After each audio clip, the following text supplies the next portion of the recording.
Ok, pessoal, voltando aí, nosso terceiro bloco da quarta aula. Vamos lá, a gente está trabalhando a responsabilidade civil do Estado. Vamos ver a quarta questão aqui, que nós vimos até a terceira questão, nós trabalhamos a responsabilidade civil objetiva, que independe de culpa. Agora nós vamos ver aqui o caso de responsabilidade subjetiva, ok?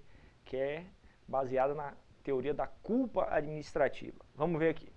No início do ano, é comum a ocorrência de fortes tempestades que, conforme tem mostrado os noticiários, estão causando consequências avassaladoras em diversas regiões do país. Quando chuvas dessa natureza provocarem enchentes na cidade, inundando casas e destruindo objetos, o Estado, vamos lá, como é que o Estado responderá? Dá uma tela em branco aqui. Voltando aqui nossas telas em branco, ó. No início do estudo sobre responsabilidade civil do Estado, falei que existiam duas teorias. Existem várias teorias, mas as aplicadas no Brasil são a teoria do risco administrativo e a teoria da culpa administrativa. No caso da teoria da culpa administrativa, também chamada de responsabilidade subjetiva, o que acontece? O Estado terá que responder civilmente por um prejuízo causado a um terceiro quando esse prejuízo decorrer de uma omissão do Estado. É diferente da responsabilidade objetiva que depende de uma ação do Estado. No caso da responsabilidade subjetiva, é decorrente de uma omissão, decorrente de uma falta de serviço. Vamos imaginar lá a questão 4 que a gente estava estudando. A gente viu lá o exemplo. O que acontece? A gente viu que ocorreu uma forte chuva e, decorrente dessa chuva, houve enchentes e essa enchente causou prejuízo a várias pessoas.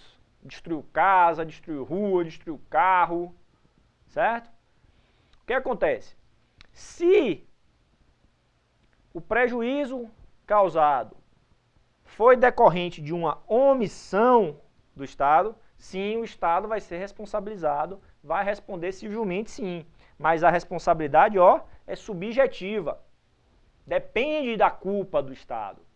Agora, quem terá que provar essa culpa? Quem tem que provar a culpa, neste caso, é o particular. Veja a diferença, Na responsabilidade objetiva, ou independente de culpa do Estado, o particular não precisa provar culpa do Estado. O Estado é que tem que provar a culpa do particular, se houver, para ser excluído da responsabilidade civil objetiva. No caso da responsabilidade subjetiva, o particular que sofreu o prejuízo é que tem que provar a falta do serviço do Estado e provar que esta falta de serviço foi que ocasionou o prejuízo. Vamos imaginar que essa chuva que aconteceu, que durante essa chuva, os bueiros de drenagem de água estivessem todos obstruídos porque o Estado, a Prefeitura, não limpou os bueiros. Então o que acontece? A água não teve como escoar pelos bueiros, inundou a rua, invadiu as casas, causou prejuízo nas casas, derrubou casa, acabou com carros. Então, houve um prejuízo a um particular por uma omissão do Estado. Ele vai responder civilmente por esse prejuízo, sim, mas na modalidade de responsabilidade subjetiva, de acordo com a teoria da culpa administrativa. Ok? Vamos para a questão. Vamos lá. Então, no início do ano é comum a ocorrência de fortes tempestades, beleza, blá blá blá, aqui que a gente já está acostumado, que conforme tem mostrado os noticiários, estão causando consequências avassaladoras em diversas regiões do país. Quando a chuva dessa natureza provoca enchentes na cidade, inundando casas e destruindo objetos, o Estado responderá Responderá? Depende. Por se tratar de exemplo em que se aplica a responsabilidade objetiva. Não, falso. Responsabilidade objetiva, ó, depende de uma ação do agente. Ok? Vamos lá. Letra B. Responderá se, aliado ao fato narrado, ocorreu omissão, ó, olha a palavrazinha, omissão, vamos botar aqui, ó, falta do serviço, omissão do poder público na realização de determinado serviço. Sim, ele vai responder se, aliado às fortes chuvas, ocorreu omissão do poder público na realização de determinado serviço. Omissão em que sentido? Ele deixou de limpar o bueiro, deixou de desobstruir os canais de escoamento, ok? Então, nesse caso, a responsabilidade é subjetiva, perfeito. Depende de culpa, sim.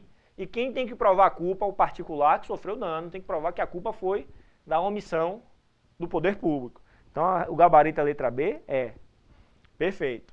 Agora, vamos lá. Jamais responderá por se tratar de hipótese de força maior, causa excludente de responsabilidade do Estado. Sim, força maior é causa excludente de responsabilidade do Estado, sim. Mas, mesmo acontecendo um evento de força maior, poderia ser que, se não houvesse a falta do serviço, não haveria o dano ao particular, não haveria o prejuízo ao particular. Então, neste caso, não exclui a responsabilidade. E você não pode dizer que jamais responderá. Ok? Porque pode ser que o mesmo,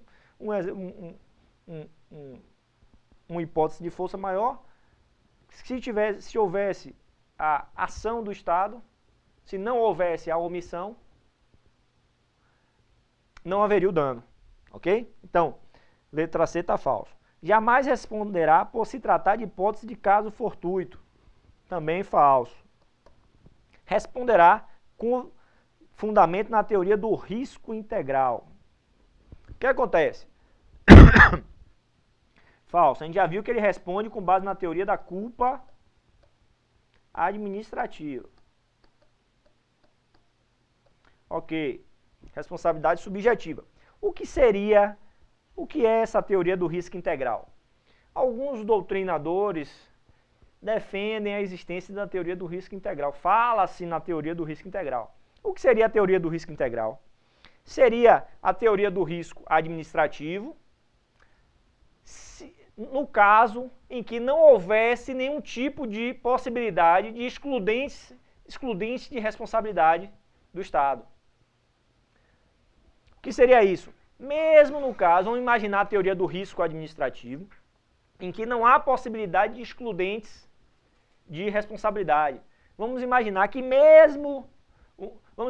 um acidente em que um agente público, no desempenho da função pública, causa um prejuízo a terceiro, mesmo que a culpa fosse do terceiro que sofreu o prejuízo, a responsabilidade continuaria sendo objetiva do Estado. Isso seria a teoria do risco integral. Então, não pode existir no ordenamento jurídico brasileiro a teoria do risco integral, porque existem excludentes de responsabilidade. Ok? Com esses excludentes de responsabilidade rompem o nexo de causalidade. Se não há nexo de causalidade, não há responsabilidade civil objetiva. Ok? Porque precisa da ação, do dano e do nexo de causalidade entre a ação e o dano. Então a letra E está falsa. Gabarito, letra B. Ok? Bom, vamos para as questões de improbidade administrativa.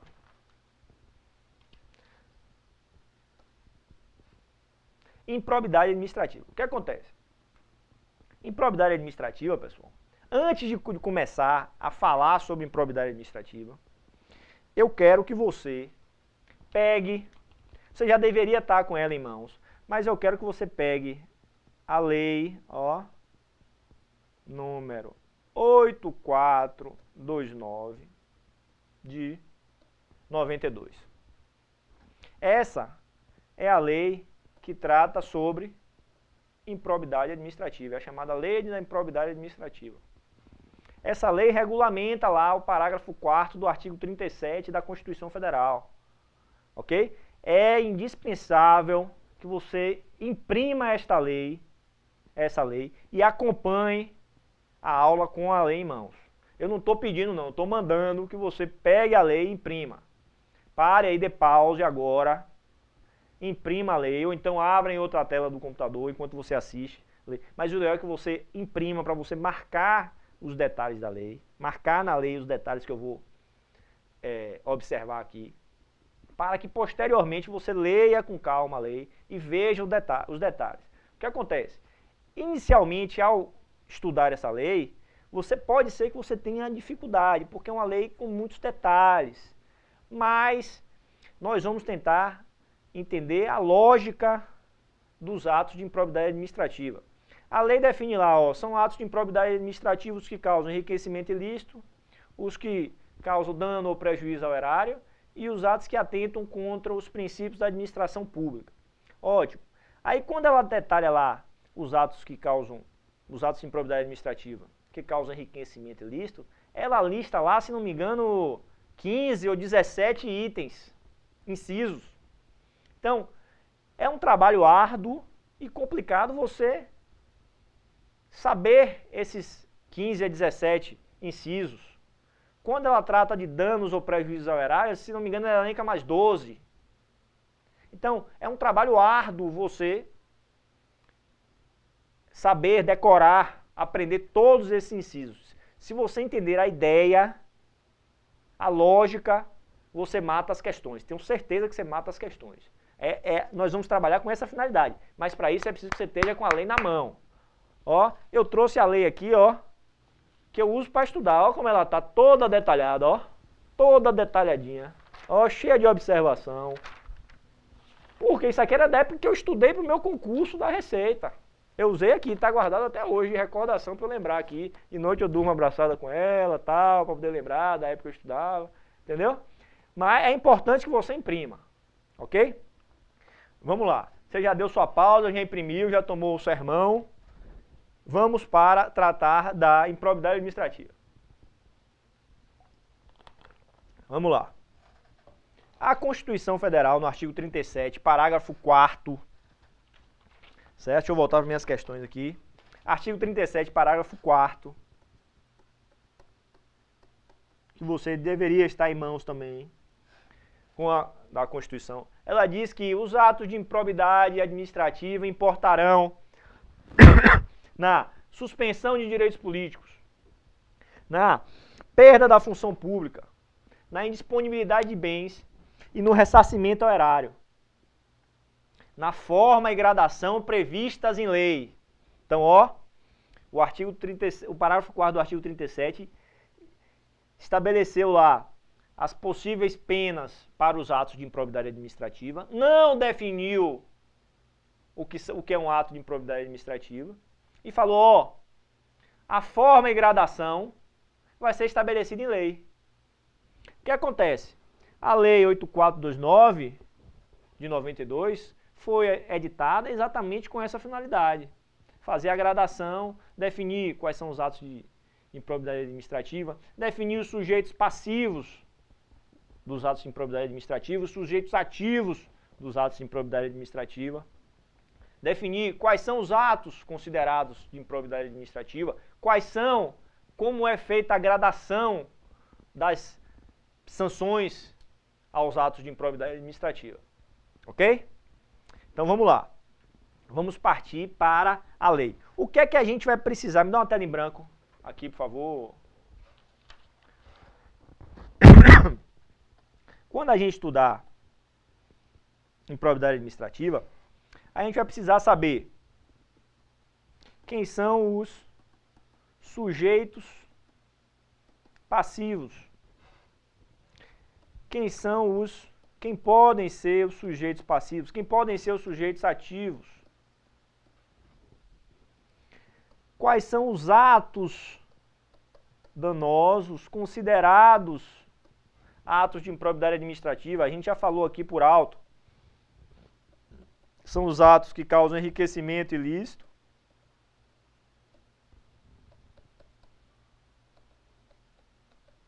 os atos que causam dano ou prejuízo ao erário, dano ao erário, você pode chamar de prejuízo ao erário, ou você pode chamar dano ao patrimônio público, ou prejuízo ao patrimônio público. E são atos danosos os atos que atentam contra os princípios da administração pública. Ok. Esses são os atos considerados atos de improbidade administrativa. Ok. O que mais que a gente vai precisar saber, ó? As sanções, a gradação das sanções para quem pratica esses atos. E isso cai menos em concurso, mas vamos detalhar um pouco sobre o procedimento administrativo e o procedimento judicial para apuração e aplicação das sanções por esses atos, ok?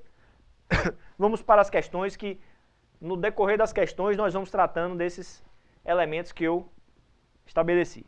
Vamos lá. Determinado agente fiscal de rendas revelou a dono de posto de gasolina com quem mantinha relação de amizade informação sigilosa da qual tinha conhecimento em razão de suas atribuições. Perdão.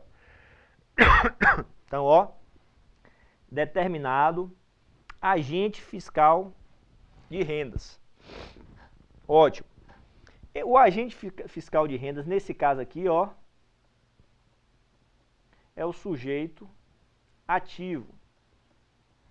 Quem são os sujeitos ativos dos atos de improbidade administrativa? Então, os sujeitos ativos dos atos de improbidade administrativa estão lá no artigo 3º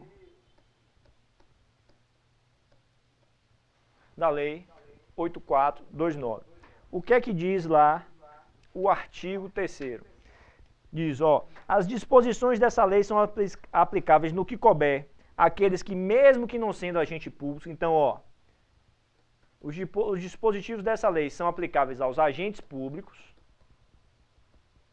e aos não agentes públicos,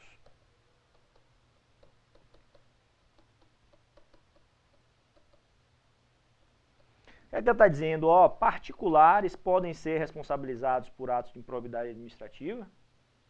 Pode sim. Então, ó, agentes públicos e não agentes públicos. Agora, esses não agentes públicos, eles têm que concorrer ou induzir a prática do ato, ou se beneficiar direta ou indiretamente, de qualquer forma, pela prática do ato. Direta ou indiretamente.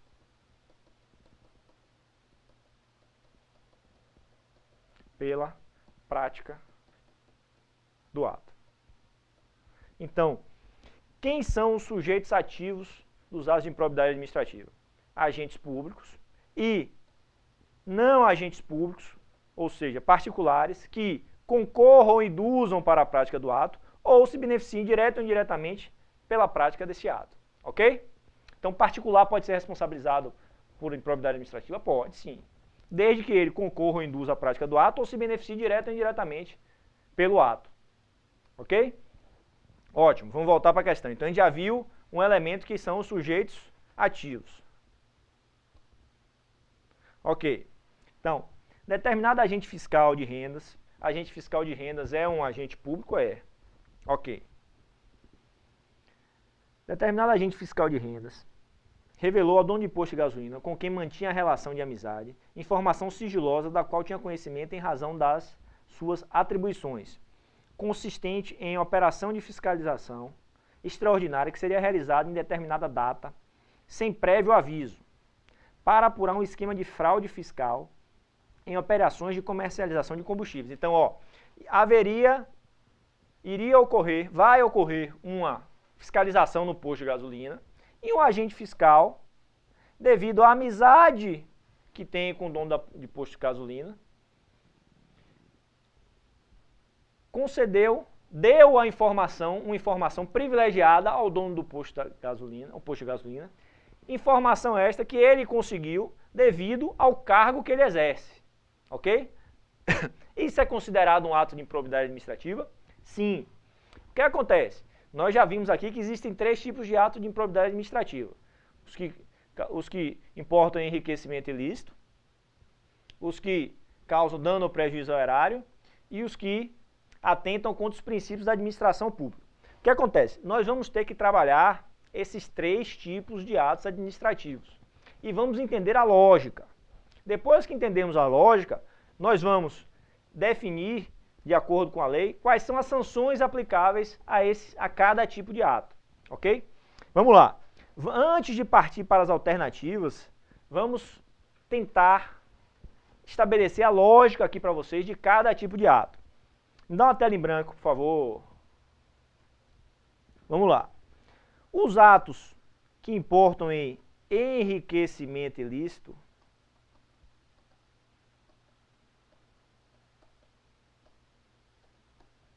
estão definidos no artigo 9 da lei. O que acontece? Se você for ao caput do artigo 9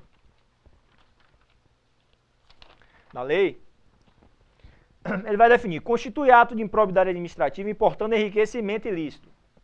Ótimo, ele vai definir o que é um ato de improbidade administrativa que importa enriquecimento ilícito. Auferir qualquer tipo de vantagem patrimonial indevida em razão de exercício do cargo. Então, serve o agente público adquirir qualquer vantagem patrimonial em função do cargo, configura enriquecimento ilícito. Ele está enriquecendo ilicitamente. Ok. O que acontece? Existem as palavrinhas-chave para os atos de enriquecimento ilícito. Quais são as palavras-chave? Receber para si.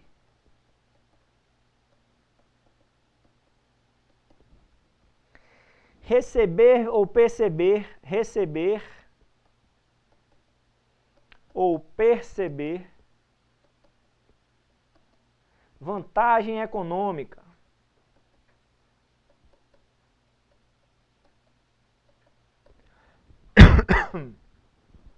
Adquirir para si.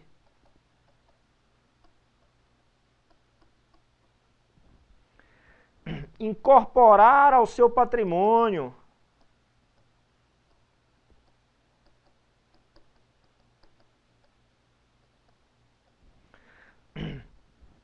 Usar em proveito próprio.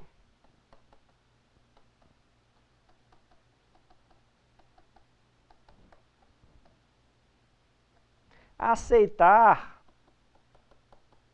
Então, os atos de enriquecimento ilícito, o que acontece? Nós vamos analisar alguns incisos aqui. Mas nos atos de enriquecimento ilícito, o agente tem um benefício econômico pela prática do ato, ok? Ele recebe para si alguma coisa em troca da prática do ato. Ele recebe uma vantagem econômica pela prática do ato, ok? Então, vamos analisar, por exemplo, o inciso 1º do artigo 9º. Você está com sua lei na mão aí. Então acompanhe comigo, ó. Receber para si ou para outrem dinheiro, bem móvel ou imóvel ou qualquer outra vantagem econômica, direta ou indireta, a título de comissão, percentagem, gratificação ou presente de quem tem interesse direto ou indireto que possa ser atingido ou amparado por ação ou omissão decorrente das atribuições do agente público. Quer dizer, ele vai receber um benefício econômico por uma ação ou omissão que ele pratique e que beneficie um terceiro. O que acontece? Se isso é um ato de improbidade administrativa, sim. É um ato que importa em quê? em enriquecimento ilícito. Por quê? Porque o agente público está recebendo, está percebendo uma vantagem econômica por um ato praticado, em razão do exercício do cargo. Ok? Ótimo. Outro exemplo, olha o inciso 2, perceber vantagem econômica, direta ou indireta, para facilitar a aquisição, permuta ou locação de bem móvel ou imóvel. Inciso 3, perceber vantagem econômica. Inciso 4, utilizar em obra ou serviço particular veículos, máquinas, equipamentos ou material de qualquer natureza, de propriedade ou à disposição de qualquer entidade mencionada no artigo 1º desta lei, bem como trabalho de servidores públicos, empregados ou terceiros contratados por essa entidade. Vamos imaginar, utilizar em obra ou serviço particular veículos, máquinas ou equipamentos do ente público. Vamos imaginar, eu sou fiscal de uma obra, sou fiscal do Ministério dos Transportes e estou fiscalizando uma obra. Aí chega lá, tem uma caçamba trabalhando para a obra. Eu falo, ó, por favor, motorista, pega essa caçamba e leve essa carga de areia para a obra minha particular da minha casa. Ou transporte um saco de cimento que está lá na obra da minha casa, da loja de material de construção para a obra da minha residência. O que é que está acontecendo? Eu estou usando um bem imóvel para o benefício particular. Eu estou o quê? Percebendo uma vantagem econômica. Eu estou enriquecendo ilicitamente. Ok? Incorporar ao patrimônio, outro exemplo, incorporar ao meu patrimônio um bem ou um objeto da repartição pública. Eu pego o computador da repartição pública, levo para minha casa e incorporo ao meu patrimônio, passa a ser meu, passo a usar em casa e não faz mais parte do patrimônio da administração pública. Isso é um exemplo, é um ato de quê? Enriquecimento ilícito. Por quê? Porque eu estou usando o computador, que não era meu, e eu deixei de gastar dinheiro para adquirir um computador. Então, os atos de enriquecimento ilícito, sempre há uma percepção, uma vantagem econômica para o agente. Ok? Agora, outro ato de improbidade administrativa é o ato que causa dano ao erário. Dano ao erário, é sinônimo de prejuízo. O que é que acontece? Erário é o patrimônio público.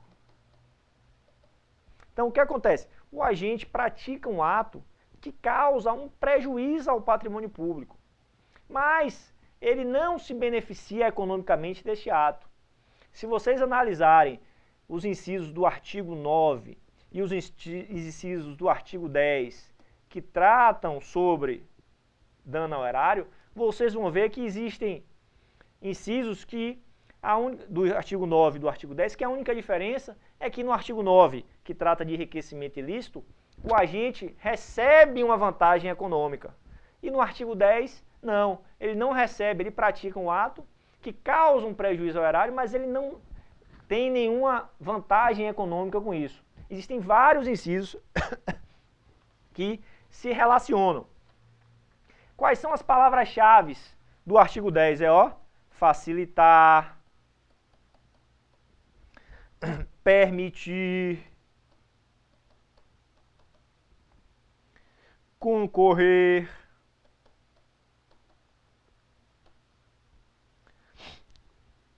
o que acontece? Vamos voltar, vamos analisar o inciso 2 do artigo 10. Permitir ou concorrer para que pessoa física ou jurídica privada utilize bens, rendas, verbas ou valores integrantes do acervo patrimonial de uma das entidades mencionadas no artigo 1º. O que acontece? Você está permitindo que um terceiro utilize um bem, renda ou verba integrantes do acervo patrimonial de uma entidade de uma das entidades previstas no artigo 1º. O que acontece?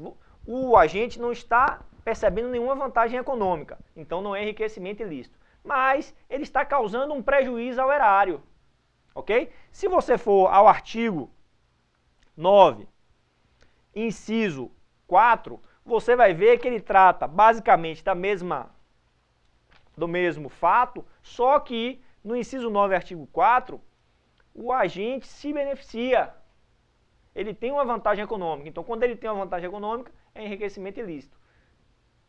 No artigo 10, ele causa um dano ou prejuízo horário, mas não há uma percepção ou uma vantagem econômica. Vamos dar um intervalo aqui que nosso tempo acabou e na volta a gente retorna comentando as questões de improbidade administrativa.